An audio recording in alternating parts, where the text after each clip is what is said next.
안녕하십니까. 매일 아침 조간신문의 주요 기사를 딱딱 풀어서 해석해드리는 조간딱풀 6월 1일 수요일에 인사드립니다. 자, 오늘은 지방선거 투표일입니다. 조간신문들도 다양한 이 제목을 뽑아서 이 투표, 이번 지방선거 투표의 의미를 부여를 하고 있죠.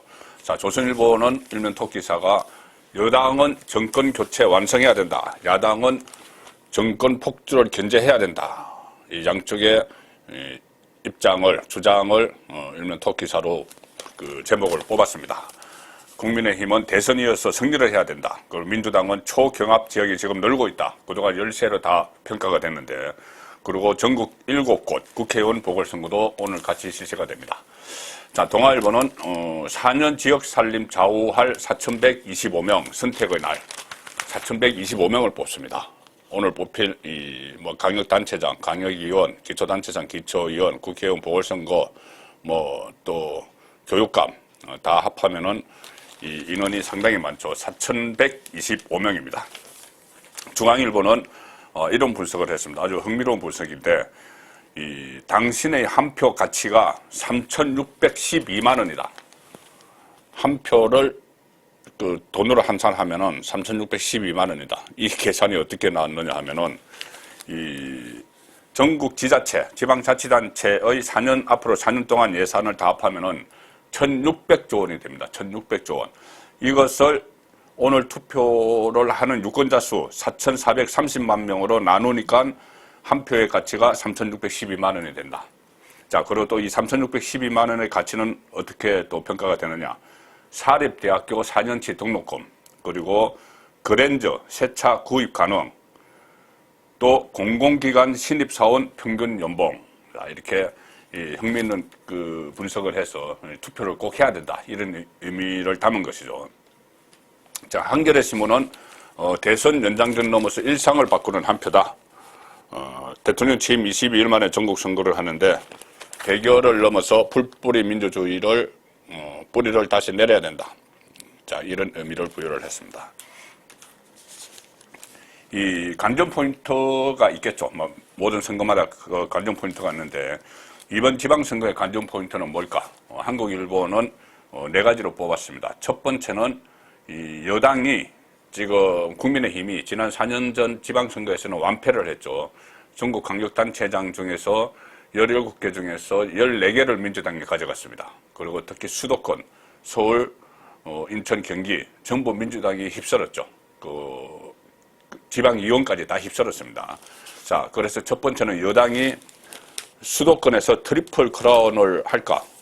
그리고 차기 대선주자 윤곽도 감시입니다. 이것이 첫 번째 관전 포인트로 뽑았습니다. 트리플 크라운. 지금은 서울시장은 보궐선거가 있어서 오세훈 시장이 있죠. 후보죠. 그래서 오세훈이 이것을 서울을 수성을 할까? 그리고 경기도는 탈환을 할까?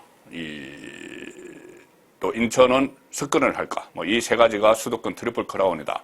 그리고 이 트리플 크라운을 하면은 윤석열 정부 공약을 이행하는데 청신호가 켜진다는 것이고요. 막판에 변수된 김포공항 이전, 이것은 이재명, 송영길에게 자책골이 될까? 이 문제입니다. 또 윤석열 대통령의 어중을 품은 김은혜 후보가 경기도지사에서 압승을 하면은 새 정부의 강력한 국정 동력이 생긴다. 그리고 마지막으로 안철수가 이번 보궐선거에 나갔죠. 거기서 이기면은 대권 도전의 첫 발을 내딛는다. 그리고 개항을에 출마한 이재명에게는 정치 생명을 건 승부가 되고 있다. 자, 특히 안철수, 이재명의 운명, 선거 후에 어떻게 될까? 특히 이재명.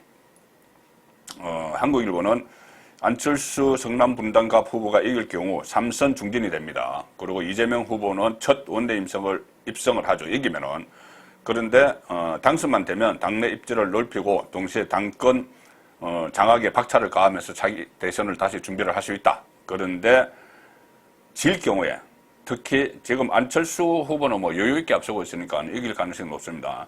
이재명이 질 경우에는 체면을 구길 뿐만 아니고 지금 지지율이 접전이니까 체면을 구겼죠. 그리고 명분 없는 출마로 비판을 받은 터라 만에 한해 낙선이라도 하면은 정계 은퇴 요구에 직면할 수 있다. 이재명 개인은 정계은퇴 요구에 직면을 하겠지만 민주당 안에서는 책임론 때문에 엄청난 해오리가 일어날 겁니다. 그래서 민주당 해체까지 분열까지도 저는 예상을 합니다. 조선일보는 오명기사에서 여기에 초점을 맞췄습니다. 인천 계양을 막판까지 지지 호소. 자, 이재명은 연고보다 그 지역 연고보다 실력을 봐달라. 윤형선 국민의힘 후보는 계양이 호구가 아니란 걸 보여주자. 계양이 호구냐?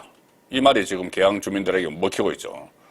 아니, 지금 성남에서 또 경기도에서 정치를 하다가 대선에서 패배하니 이 방탄조끼를 입기 위해서 국회의원 불체포 특권 이것을 갖기 위해서 만만하게 보이는 계양에 왔다. 계양 주민이 호구냐? 이 이야기입니다. 이 구호가 지금 먹히고 있다고 합니다.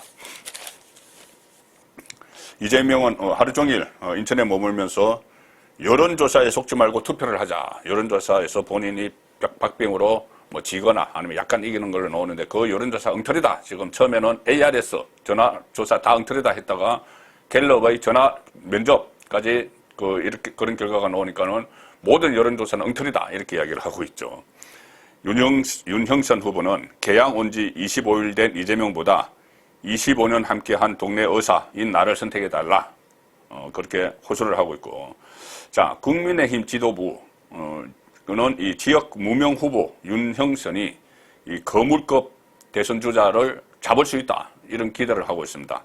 자, 특히 이준석 대표가 계속 어젯밤에 윤석열 후보와 계양구 번화가 일대를 돌면서 지지를 호소를 했고 또 윤형선 후보의 선거 사무원으로 아예 등록을 해서 거기서 사전 투표도 하고 계양을 선거에 올인을 하죠. 자, 나중에 만약에 윤형선 후보가 승리를 하면은 본인 덕이다. 그리고 그것을 내세우려고 하는 거죠. 뭐 그렇게 할 수도 있습니다. 그런데 이준석도 이재명과 마찬가지로 이번 지방선거가 끝나고 나면은 엄청난 정치적 위기에 부딪힐 가능성이 높습니다. 왜 그러냐면은 지금 여러 가지 논란이 있었지만은 그 중에서도 성접대 의혹이 있죠. 박근혜 정부 초기에 성접대를 받았다는 의혹, 2013년입니다. 박근혜 정부 출범하자마자 그때 그 기세 등등할 때 그때 비대위원을 하고 했죠. 그래서 뭐 박근혜 키즈 이렇게 불렸던 그 이준석인데 나중에는 이 박근혜 전 대통령 탄핵에 동조하는 그런 게 돌았었죠. 그 이준석이 성접대를 받은 의혹이 지금 윤리위원회에서 절차를 밝히라고 결정을 했죠. 그리고 지방선거 이후로 미뤘습니다. 윤리위원회 징계는 여러 가지가 있는데 가장 약한 게 경고입니다. 경고. 가장 약한 건 뭐 당원권 정지, 뭐 제명, 뭐 이런 것이 있는데 경고 가장 약한 경고만 받아도 이준석은 정상대로라면 당대표 생활을 할 수가 없습니다. 왜 그러냐면은 경고를 받았다는 그 자체는 성접대를 받았다는 사실을 확인하는 것이죠. 성접대가 확인됐기 때문에 경고를 하는 겁니다. 그러면은 물론 본인은 버티려고 하겠지만은 여론이 그냥 있지 않을 겁니다. 특히 저희 당원들이 거기다 이 고발 사건도 있습니다. 이것과 관련한 고발 사건도 있기 때문에 만약에 당윤리위원회에서 경고를 하면서 성접대 사실을 사실상 확인을 하면은 고발 사건 수사도 안 할 수가 없죠. 자, 그렇기 때문에 위기에 바로 지방선거 끝나자마자 위기에 몰릴 것이기 때문에 이준석 특유의 꾀를 내서 지금 자구책을 막 모색을 하고 있습니다. 계양을 가서 올인하는 것도 그것의 일환이죠. 자, 어제 제가 전해드린 박지현 그 26살 그 민주당 비대위원장 뭐 윤석열 대통령 탄핵 뭐 말도 안 되는 이야기 가지고 탄핵 이것을 언급을 해서 파문이 일어났죠.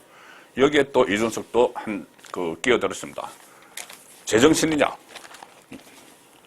대선 불복하는 거냐?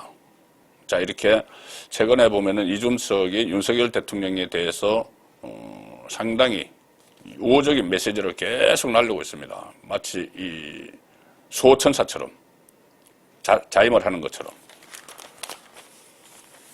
남해 군수 후보 AI 윤석열 사용한 것을 가지고 뭐 탄핵 감이다 뭐 이런 식으로 이야기를 했죠. 묵인했으면 탄핵도 가능하다. 박지현 정말 철부지처럼 이야기를 한 겁니다.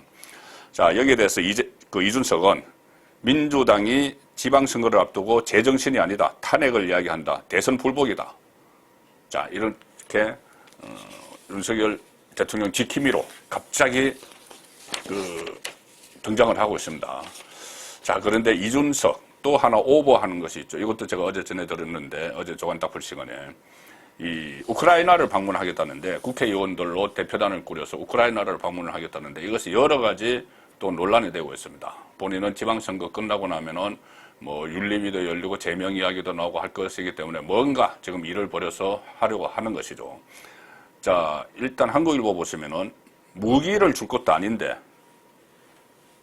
이준석 우크라이나 행 외교 파장 우려, 오히려 외교적으로 파장이 우려된다. 지금 당장 우리나라 정부에서는 러시아 또 우크라이나 이 양쪽 전부 다 그 역학관계를 생각을 해야 되기 때문에 적극적인 이 개입은 하지 않고 있습니다. 뭐 인도적 차원에서 러시아의 침공을 비판을 하는 정도지.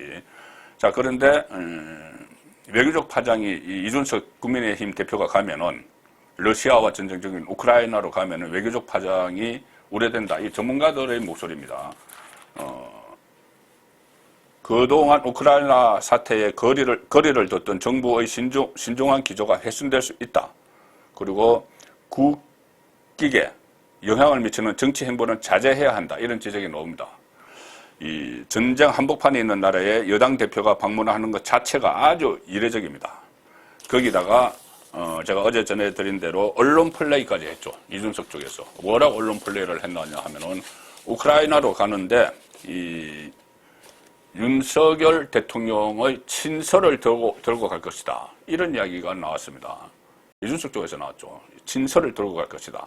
그렇게 되면은 만약에 이준석이 윤석열 대통령의 친서를 들고 우크라이나로 가면은 그것은 특사 성격이 되는 것이죠. 대통령 특사 자격으로 가는 것처럼 되는 겁니다. 그러면 본인의 위상이 확 올라가겠죠. 이 국제 무대에도 데뷔를 하는 그런 이 위상을 갖게 되겠죠. 특사 자격. 그런데 상식적으로 생각을 해도 지금 이 상황에서 어떤 친서를 줄 것이냐. 윤석열 대통령이 그 전쟁을 하고 있는데 가서 그리고 특사를 파견을 하면은 그 우크라이나에 파견을 하면은 러시아와의 관계는 또 어떻게 할 것이냐. 말이 안 되는 이야기죠. 자, 그래서 그 후속 보도가 나왔습니다. 이것은 가짜다. 왜 그러냐면은 TV조선이 보도를 했죠. 지난 13일에 이준석이 용산 대통령 집무실로 찾아가서 나 우크라이나 가니까 친서를 달라고 했다. 그런데 윤석열 대통령이 거절했다. 이 보도가 나왔죠. 퇴짜를 놨다는 겁니다. 그리고 대통령실은 이렇게 설명을 했죠. 이준석이 그 우크라이나 가는 것은 당 대표 자격으로 가는 거다. 특사 아니다 이거죠. 그리고 친서를 전달하라는 지시는 없었다. 공식적으로 부인을 했습니다. 그리고 사이드 취재에 의해서는 친서를 달라고 그 때를 썼다가 거절을 당한 자 그런 사실이 지금 확인이 되고 있죠. 여기에 대해서 이준석은 어떤 대통령실 관계자가 그런 말을 했는지 모르지만 나와 대통령과의 이야기를 시시콜콜 이야기하는 것은 뭐 사실에 부합하지 않는 내용을 시시콜콜 이야기하는 것은 맞지 않다 이런 식으로 또 했지만 정확한 해명은 하지 않고 있습니다. 못하고 있는 것이죠. 이준석 대표 국민의힘 대선 후보 경선 기간에 계속 본인이 유승민을 지원을 하면서 윤석열 그 당시 후보와 대립각을 세웠죠.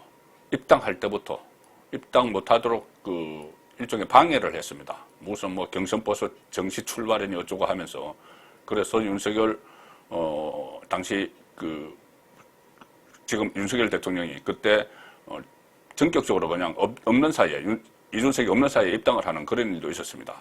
그리고 대선 후보가 된 뒤에도 계속 윤석열 후보와 대립각을 세웠죠. 그래서 뭐 갑자기 가초를 해가지고 뭐 지방에 나타나고 또 이런 상황에서 윤석열 대통령이 가서 이 위원총회에서 국민의힘 위원총회에서 이준석에 대한 처리 문제를 논의하는데 거기 윤석열 그때 후보가 가서 구처를 해주는 그런 일까지 있었습니다.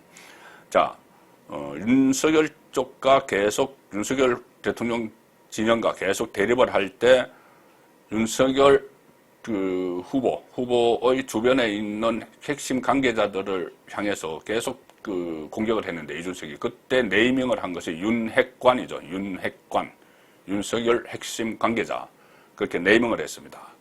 자, 그런데 이 대선이 끝나고 이 대통령이 된 이후에는 윤핵관에 대한 공격도 이준석은 하지 않고 있습니다.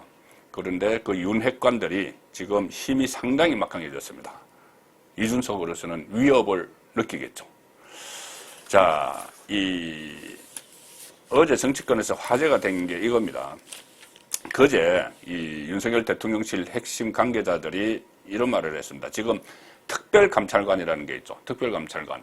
박근혜 대통령 시절에 그 만들었다가 문재인 정권 5년 동안에는 아예 그 임명도 하지 않았습니다. 특별감찰관은 대통령 친인척 비리, 그리고 수석비서관 같은 대통령실 안의, 과거 저 청와대 안의 고위 관리들을 그 감시하고 감찰하는 것이죠. 그 특별감찰관, 이 문재인 때는 아예 만들지도 않았는데, 그 사이에 뭐 딸 가족이 태국으로 이주도 하고 뭐 여러 가지 논란이 있었죠. 그제 대통령실, 윤석열 대통령실 핵심 관계자들이 이런 이야기를 했습니다. 특별감찰관이 과거에 제대로 한 게 없다. 지금 검찰, 경찰 등의 기존 수사기관이 윤석열 대통령 측근 감시를 잘할 수 있다. 그리고 그것이 윤석열 대통령의 의중이다. 이렇게 언론에 설명을 했습니다. 그래서 공약 파기하는 거나 저희 대선 때 윤석열 후보가 특별감찰관을 임명을 하겠다고 했기 때문에 대통령이 되면은 공약 파기 아니냐, 이런 논란이 일어났습니다. 자, 그런데 이 대통령실 핵심 관계자 이렇게 이야기하면은 보통 수석급입니다. 수석비서관급 누군가가 이야기했는데, 저는 짚히는 게 있지만은 어쨌든 그 정무 라인의 수석비서관급이 이런 이야기를 했겠죠. 이 이야기가 나오니 윤핵관들이 경고를 했습니다. 대통령실, 비서실에 대해서 경고를 했죠. 지금 윤핵관 뭐 여러 사람이 거론되지만 그 중에서 대표적인 인물이 장제원이죠. 장제원 의원은 다른 직책을 맡지 않고 당선인 비서실장까지 하고 국회로 돌아갔습니다. 국회의원입니다, 그냥. 그리고 한 사람 건성동은 원내대표죠.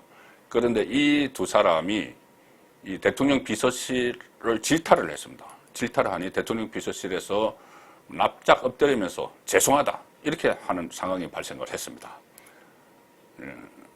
대통령 의중도 아닌 걸 누가 쓸데없는 일을 그렇게 말을 했느냐, 이런 말까지 났다고 합니다. 자, 서울신문 보시면 다른 언론도 취급을 했지만은 윤석열 대통령 그럴 뿐 아니야. 이 특별감찰관 임명하지 말라고 이렇게 말할 뿐 아니야. 군기 잡는 윤핵관. 그러니 대통령실은 혼선을 들어서 죄송합니다. 고개를 숙였다. 대통령 비서실, 그 막강한 대통령 비서실이 이 국회의원, 어떻게 보면 그 일개 국회의원이죠. 그리고 또 여당 원내대표의 말 한마디에 고개를 숙였다. 자, 장제원 의원이 대통령실 참모들을 공개적으로 비판하고 나서자 대통령실이 즉각 고개를 숙였다. 건성동, 그리고 앞서서 건성동 원내대표도 그때 이 국무조정실장으로 거론되던 윤종원 실장이 문재인 정부 때 경제수석을 했기 때문에 국무실장으로 하면 안 된다, 그렇게 이야기를 했죠. 한덕수 국무총리가 같이 일할 국무조정실장으로 한덕수가 본인과 가까운 윤종원을 임명을 했는데, 거기에 대해서 건성동이 경고를 했지만 이 한덕수가 고집을 부리자 건성동 원내대표가 윤석열 대통령에게 직접 전화를 했죠. 직접 전화를 해서 윤종원은 안 됩니다, 이렇게 이야기를 했습니다. 그래서 결과적으로는 어쨌든 윤종원이 스스로 포기하는 형식을 밟아서 윤핵관의 뜻이 먹힌 거죠. 국무총리의 뜻보다 윤핵관의 뜻이 먹혔습니다. 자, 그런데 이 특별감찰관을 두고도 이 군기잡기에 나섰다, 이런 분석이 나오는데, 장제원 그저께 밤 11시 30분 페이스북에 글을 올립니다. 윤석열 대통령은 국회가 법을 개정하거나 폐지하지 않았는데 특별감찰관 법을 무력화시킬 분이 결코 아니다. 법이 있는데 그걸 무력화시킬 분이 결코 아니다. 그러면서 대통령 친인척과 고위 공직자에 대한 감찰은 어느 정권보다 엄격하게 이루어져야 한다고 생각하는 분이다. 윤심을 내가 더 잘 알지 대통령 비서실 당신들이 더 잘 아느냐 이 이야기를 하는 겁니다. 그리고 대통령실 관계자에 의해 나온 얘기라면은 그 특별감찰관을 두지 않는다는 문제가 대통령실 또한 크게 각성해야 한다. 그리고 참모는 대통령의 의중과 뜻을 정확하게 파악하고 있어야 한다. 대통령실의 분발을 기대한다. 자, 이렇게 올렸습니다. 권성동 원내대표도 경기도 유세 중에 어제 경기도 유세 중에 문재인 정부는 특별감찰관을 5년간 임명하지 않았고 국민의힘은 그런 잘못된 행태에 대해 비판해왔다. 지방선거가 끝나고 민주당과 협의해서 특별감찰관 후보 3명을 추천할 계획이다. 대통령실과는 완전히 다른 이야기를 했죠. 그리고 또 권성동 그 원내대표는 한겨레 신문과 통화해서 이런 이야기를 했습니다. 대통령 의중도 아닌 걸 누가 쓸데없는 일을 한 것이다. 대통령 비서실을 쓸데없는 일을 했다. 이렇게 직격탄을 날렸죠. 자, 그럼 대통령 비서실은 어떻게 반응을 했느냐. 어제 오전 10시에 기자들과 만나서 대통령실 관계자가 발언 취지가 잘못 전달됐다. 내 발언 취지가 잘못 전달됐다. 여러 차례 사과를 했다고 합니다. 발언 취지가 잘못 전달됐다. 마치 특별감찰관제 폐지를 전제로 논의를 진행하는 것처럼 여러분에게 비춰줬고 많은 혼선을 드린 점은 깊이 사과드린다. 자, 깊이 사과드린다. 기자들에게 사과를 하는 건지 국민에게 사과를 하는 건지 윤핵관에게 사과를 하는 건지